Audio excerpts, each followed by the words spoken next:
धर्म ग्रंथ का यह कथन आज आपके सामने पूरा हो गया है।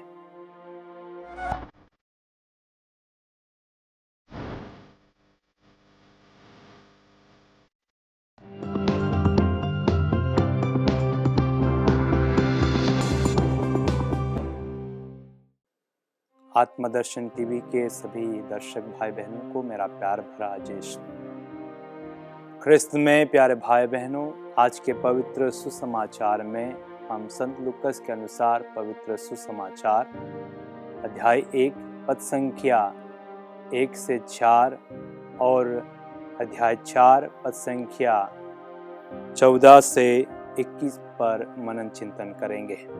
ख्रिस्त में प्यारे भाई बहनों, आज के पहले भाग में हम संत लूकस थियोफिलुस को लिखता है, उसके बारे में हम देखते हैं कि वो कहते हैं कि जो शिक्षा आपने ग्रहण की है वह सत्य है।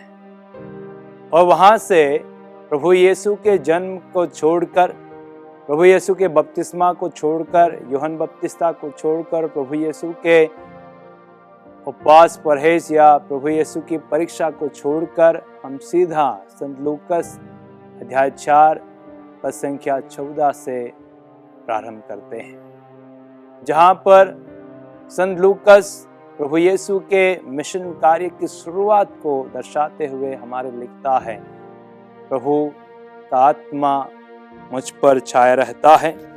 संत लूकस अध्याय 4 पद संख्या 14 में ये लिखता है कि ईसा आत्मा के सामर्थ्य से भरकर गलीलिया लौटे और उनकी ख्याति सारे प्रदेश में फैल गई। और उसी आत्मा के कृपा से प्रभु यीशु अपने नगर नाज़रेत आए और अपने आदत के अनुसार वह सभागृह में जाते हैं और उन्हें किताब दी जाती है और वह नबी ईसायाह का ग्रंथ खोलता है, जिसमें यह लिखा है, प्रभु का आत्मा मुझ पर छाया रहता है क्योंकि उसने मेरा अभिषेक किया है।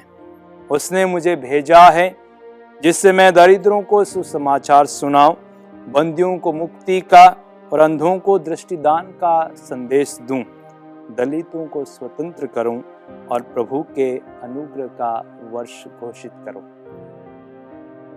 ख्रिस्त में प्यारे भाई बहनों, इन वचनों का तात्पर्य यह है कि प्रभु जब कहते हैं प्रभु का आत्मा मुझ पर छाया रहता है क्योंकि उसने मेरा अभिषेक किया है, इससे हमें ये समझते हैं कि प्रभु यीशु ये कहना चाहते हैं कि मैं मसीहा हूँ, मैं मसीहा हूँ जिस पर प्रभु का आत्मा छाया रहता है।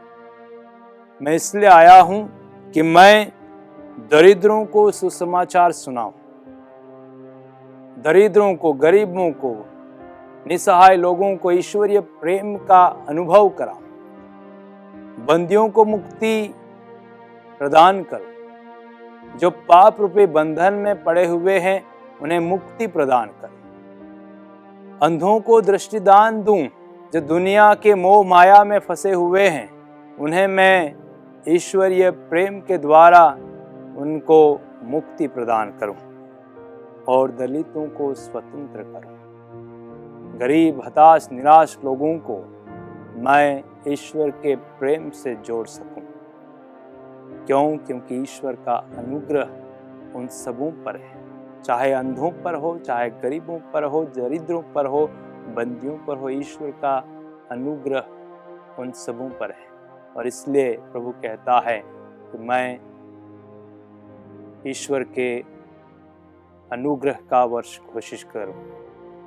आइए ख्रिस्त में प्यारे भाई बहनों, आज हम भी प्रभु यीशु के द्वारा अपने सारे बंधन खोल दें। हम में जो भी कमजोरियां हैं, दरिद्रता हैं, उसे प्रभु को समर्पित करें। प्रभु हमें अनुग्रह और वरदान प्रदान करें। आमीन।